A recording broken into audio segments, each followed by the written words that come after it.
ಅಣ್ಣ ತಗೊಳ್ಳಿ ಟೀನಾ. ಇನ್ನೇನಪ್ಪ ಸಮಾಚಾರ? ಹೊಲಕ್ಕೆ ಏನು ಹಾಕಿದೀಯೇ?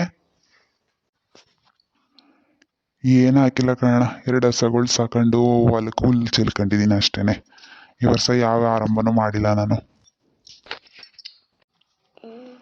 ಅಣ್ಣ ಹೊಡ್ತೀನಿ ಕಣ, ಲೇಟ್ ಆಯ್ತು. ಹಸ್ಗಳು ನೋಡಬೇಕು. ಹುಡುಗಿ ಮನೆಯವ್ರಿಗೆ ವಿಷಯ ತಿಳಿಸ್ತೀನಿ. ನಾಳೆ ನೀವು ಬಂದ್ಬಿಡಿ ರೆಡಿಯಾಗಿ. ಹ್ಞೂ ಆಯ್ತು ಕಣಪ್ಪ, ಹುಷಾರು ಕಣಪ್ಪ. ಇರೋಣ, ಅಡುಗೆ ಆಯ್ತು, ಇನ್ನೇನು ಊಟ ಮಾಡ್ಕೊಂಡು ಒಂದೇ ಸಲ ಹೋಗ್ಬರಂತೆ. ಇಲ್ಲ ಕಣವ, ಗೊತ್ತಾಯ್ತದೆ, ಇನ್ನೊಂದ್ಸಲ ಬಂದಾಗ ಊಟ ಮಾಡ್ತೀನಿ. ಸರಿ ಬರ್ತೀನಿ ಕಣ. ಸೋಮಣ್ಣ, ಸೋಮಣ್ಣ ನಿಂತ್ಕೊಪ್ಪ. ನೀನೇನಣ್ಣ ಈ ಕಡೆಗೆ ಹೋಯ್ತಾ ಇದ್ದಿ? ಗಂಡು ಕರ್ಕೊಬತ್ತೀನಿ ಕವಿತನ್ಗೆ ಅಂತ ಹೇಳಿದ್ದಿಲ್ವಾ? ಇವತ್ತು ಹೋಗಿದ್ದೆ ಅವ್ರ ಮನೆಗೆ. ಅವರು ನಾಳೆನೇ ಒಳ್ಳೆ ದಿನ, ಹುಡುಗಿ ನೋಡೋಕ್ಕೆ ಬರ್ತಾಯಿವಿ ಅಂತ ಹೇಳಿದ್ರು.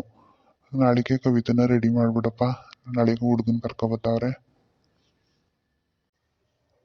ಆಯಿತು ಕರ್ಕೊಬಣ್ಣ, ಈಗ ಹೋಯ್ತೀನಿ, ನಮ್ಮ ಮನೆಯೊಳಗೂ ಹೇಳ್ತೀನಿ, ಅವಳು ರೆಡಿ ಮಾಡ್ತಾಳೆ. ಕವಿತಾ, ಕವಿತಾ.